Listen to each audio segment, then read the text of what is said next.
관을 맞으러 현관에 나온 신부는 눈썹을 쫑긋 세우고 의혹에 가득 찬 눈으로 지켜보고 있는 거야. 그러나 이때 죽은 아이의 어머니의 외침 소리가 울려 퍼졌어. 여인은 주님의 발밑에 몸을 던지고는 만약 당신이 예수님이시라면 내 딸을 다시 살려주십시오 하고 주님에게 두 손을 내밀며 소리쳤어. 장례 행렬이 멈춰서고 관이 그의 발밑 현관 청개에 내려졌지. 그는 연민 어린 눈으로 바라보고 있다가 조용히 입을 열어 딸리따 꾸미 소녀여 일어나라 하고 한번 외쳤어.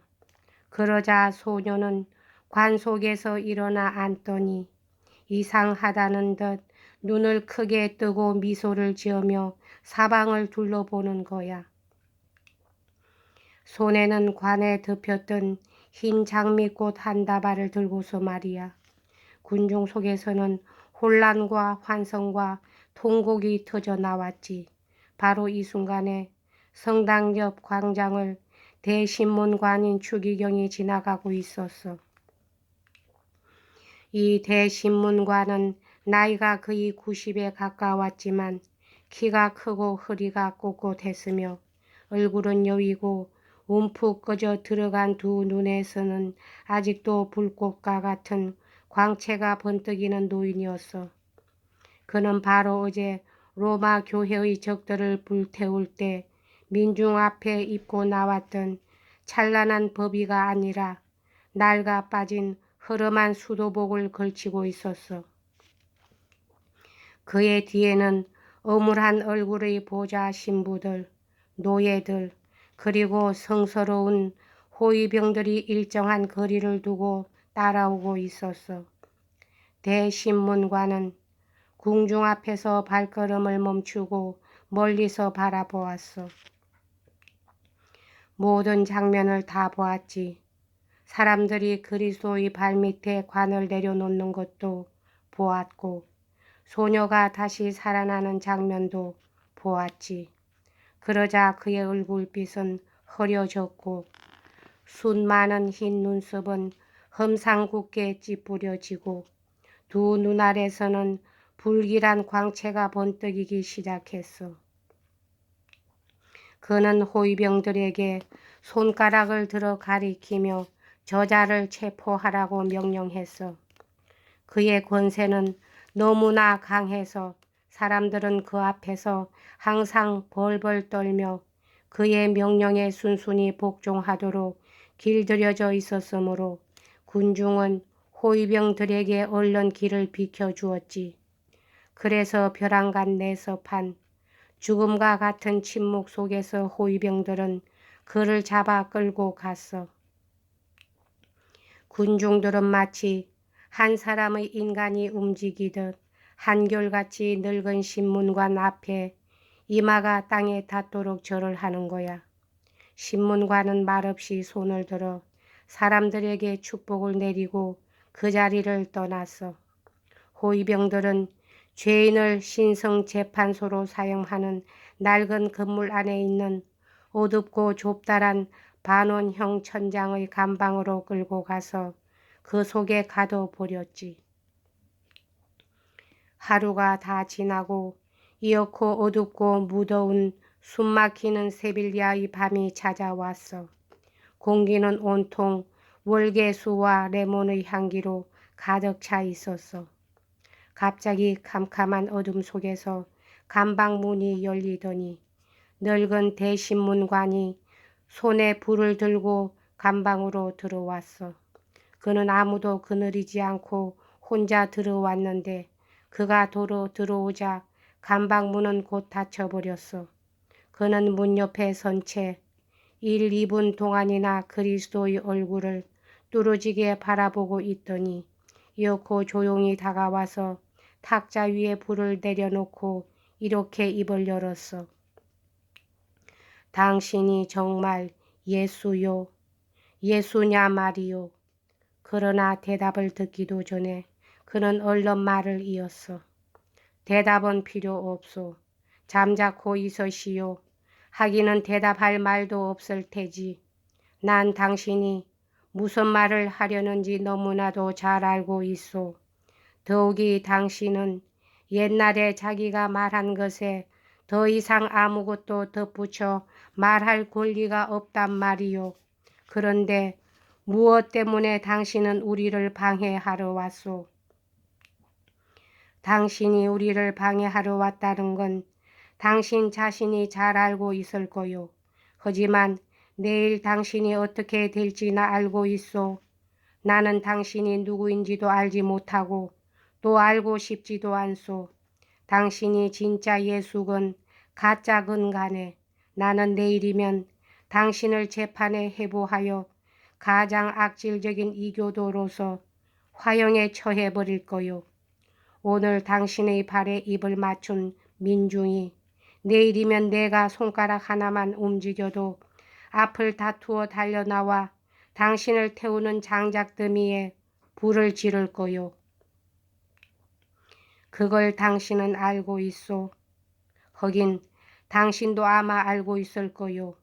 대신문관은 한시도 제수에게서 눈을 떼지 않고 무언가 골똘히 생각하는 것 같은 의조로 이렇게 덧붙였지.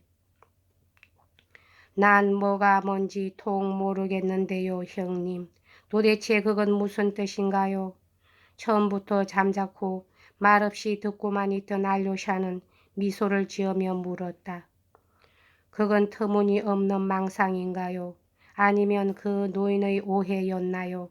그건 도저히 있을 수 없는 게 아닙니까? 그럼 그 중에 나중 것으로 생각하렴 하고 이반은 껄껄 웃었다. 너도 현대의 현실주의의 물들어 있어서 공상적인 요소를 조금도 인정할 수가 없으니까 이 이야기를 이점에서 생각하고 싶다면 그래도 좋아. 하며 그는 또 웃었다. 사실 말이야. 그 노인은 90살이나 되었으니까 벌써 오래전부터 비정상적인 사고방식에 젖어 있었는지도 모르지. 더욱이 그 재수의 용모만으로도 그 노인은 심한 충격을 받았을 테니까 말이야. 아니 어쩌면 그것은 90 노인의 망령이나 환상에 지나지 않았는지도 몰라. 아마 그 전날 100여 명이나 되는 이교도들을 화형에 처해 죽인 후니까 대단히 흥분해 있었겠지. 그러나 내게나 그것이 망상이건 결국은 마찬가지가 아니냐. 요컨대 이 노인은 자기 마음속에 있는 것을 90년 동안이나 아무에게도 말하지 않고 혼자서만 생각해 온 것을 입 밖에 내서 말한 것뿐이니까. 그런데 그 죄수는 여전히 잠자코 있었나요? 노인의 얼굴만 쳐다보며 한마디도 말을 하지 않았나요? 그야 별 수 없이 그럴 수밖에 없었지. 이반은 또 한 번 웃었다. 그 노인도 그리스도는 옛날에 자기가 말한 것에 무엇 하나 덧붙일 권리가 없다고 단언하고 있으니까 말이야. 내 생각으론 적어도 바로 이 점에 로마 가톨릭의 가장 근본적인 성질이 숨어 있다고 말할 수 있을 것 같아. 당신은 이미 모든 것을 교황에게 넘겨주지 않았소. 따라서 지금은 모든 것이 교황의 수중에 있단 말이오. 그러니 이제는 제발 다시 나타나지 말았으면 좋겠소. 적어도 어느 시기가 올 때까지는 우리 일을 방해하지 말아 주시오. 라는 거지. 이런 뜻을 그들은 입으로만 짓거리는 것이 아니라 책에까지 쓰고 있거든. 적어도 예수회 친구들은 말이야. 나 자신 예수회 신학자가 쓴 책을 읽어본 적이 있어서 하는 말이지만 도대체 당신은 당신이 방금 떠나온 저 세계의 비밀을 한 가지만이라도 우리에게 전해줄 권리를 지니고 있소. 하고 대신문관은 그리스도에게 묻고는 곧 자기가 대신 대답하는 거야. 아니 그럴 권리는 없소. 그것은 당신 자신이 옛날에 한 말에 아무것도 더 보태지 않기 위해서도 그렇거니와 당신이 이 지상에 왔을 때 그처럼 강력하게 주장했던 자유를 민중에게서 빼앗지 않기 위해서도 그렇소. 당신이 지금 새로이 전하려고 하는 것은 전적으로 민중의 신앙의 자유를 위협하는 것뿐이요. 왜냐하면 그것은 기적으로 나타나기 때문이요. 그런데 민중의 신앙의 자유야말로 이미 1500년 전인 그 당시부터 당신에게는 가장 귀중한 것이 아니었느냐 말이요. 그 당시에는 당신은 곧잘 나는 너희를 자유롭게 해주기를 원하노라 하고 말했소. 그러나 이제야 당신은 그들의 자유로운 모습을 볼 수 있게 된 거요. 여기서 노인은 갑자기 생각에 잠기는 것 같은 표정으로 빙긋이 웃으며 이렇게 덧붙이는 거야. 사실 우리는 이 사업을 위해 얼마나 비싼 대가를 치렀는지 모르오. 준엄한 눈초리로 상대방을 쏘아보며 노인은 다시 말을 계속하지. 그러나 우리는 당신의 이름으로 마침내 이 사업을 완성했소. 지난 15세기 동안 우리는 이 자유를 위해 갖은 고초를 다 겪었으나 이제는 그것을 완성한 거요. 견고하게 완성해 놓고야 말았소. 당신은 그것이 견고하게 완성되었다는 걸 믿지 않소. 당신은 부드러운 눈초리로 나를 쳐다보며 내게 화를 낼 가치조차 없다는 표정을 하고 있지만 그러나 이것만은 알아두시오. 민중은 지금 그 어느 때보다도 자기들이 완전한 자유를 누리고 있다고 믿고 있소. 하지만 그들은 그 자유를 스스로 자진해서 우리에게 바쳤소. 겸손하게 우리의 발밑에다 그것을 가져다 바쳤단 말이요. 그것을 완성한 건 바로 우리요. 당신이 원한 것은 이게 아니었소. 이러한 자유는 아니었단 말이요. 무슨 말인지 또 모르겠는데요. 알료샤가 형의 말을 가로막으며 말했다. 노인은 비꼬아 말하는 건가요? 비웃는 건가요? 천만에 그들이 마침내 자유를 정복함으로써 민중을 행복하게 해주었다는 것을 자기와 자기 동료의 공적이라 생각하고 있는 거야. 그것은 이제야 비로소 민중은 자기네 행복을 생각할 수 있게 되었기 때문이요. 대신문가는 여기서 이단자를 처단하는 종교 재판을 옹호하기 위해 말하고 있는 거야. 인간은 원래가 반역자로 창조되었는데 반역자가 어떻게 행복할 수가 있겠소. 당신은 여러 번 경고를 받은 바 있었소. 하고 노인은 그리스도에게 말하는 거야. 당신은 경고와 지시를 받는데 부족함이 없음에도 불구하고 그 경고에 귀를 기울이려 하지 않고 인간을 행복하게 할 수 있는 단 하나의 방법을 거부해버린 거요. 그러나 다행히도 당신은 이 세상을 떠날 때 자기의 사업을 우리에게 인계하고 갔소.